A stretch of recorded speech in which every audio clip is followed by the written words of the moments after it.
whoever it is you're competing with is just going to let you come in and take their business. Obviously, that's naive, and I think most people don't recognize that. If you're going to compete with me in one of my businesses, you better realize that I'm working 24 hours a day to kick your ass. You know, a lot of companies right now are holding on to their money. They're holding on to cash. Maybe they're doing some share buybacks, right. But in general, they're not putting their capital to work right now. How and when does that start to change? I mean, it's a reflection of a lot of different things. If they're buying back shares, it means they don't see anything in their own businesses that they can invest in. And if they don't see anything in their own businesses that they can invest in, then it doesn't matter if they're bringing back capital from elsewhere, and it doesn't matter that they can talk all they want about jobs, but there's no good reason, you know, to hire people because they don't have places to put capital to work.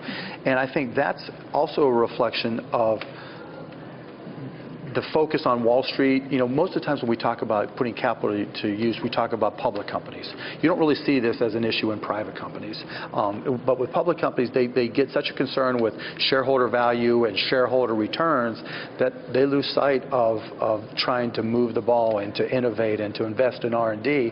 And I think that's hurt our economy, and I think that hurts the company in the long term. Mm-hmm. So what does it mean for growth? Do you think we're going to be in this 2.5%, 2% environment for a while? Yeah, but I don't look at that and say, see, there's something wrong, we're not doing something right.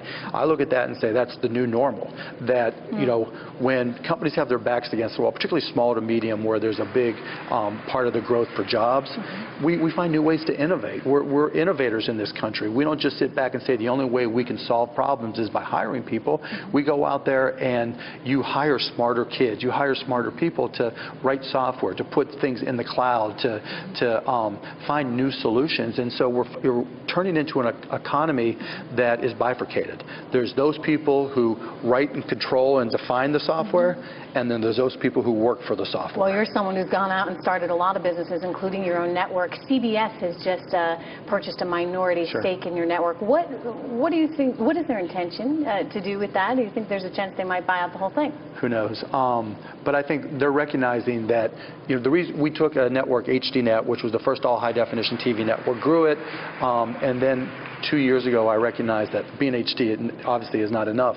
And so I said, out there in the media landscape, what opportunities are there? What creates a unique scenario that would be good for a network? And if you look at what's happening with social media, in particular real-time social media, it's very obvious, and you guys know it as well as anybody, real-time social media drives real-time viewing on TV, and live events on TV drive social media. It's a very symbiotic relationship. And so with Access TV, we had been doing live events as HDNet, and we just amplified that. So we, you know, from concerts all over the globe to live interview shows to live, you know, fights, whatever type of event that we can do live, we want to do. Live is what people will tune in for? Live is what differentiates television from the internet. You know, the internet was designed for everything but video, and television is designed specifically to deliver video, and that's a huge differentiation. And how does the internet fit? I mean, when you think about content now being so much on demand, live obviously different because you have to tune in specifically for an event. Right. But, you know, when Gangnam Style video, right, 1 billion people watch it. You couldn't find any two people who watched it and talked about it at the same time. It's just completely different. By the time you watch it on YouTube, you've already missed it. You know, you've missed the conversation. YouTube's not about conversation. On demand is not about conversation. It's about catching up. It's about killing time and vegetating, watching a show all day long. Whereas watching this live, hopefully there's people online talking about, oh, Cuban's an idiot, or Cuban's smart, or whatever.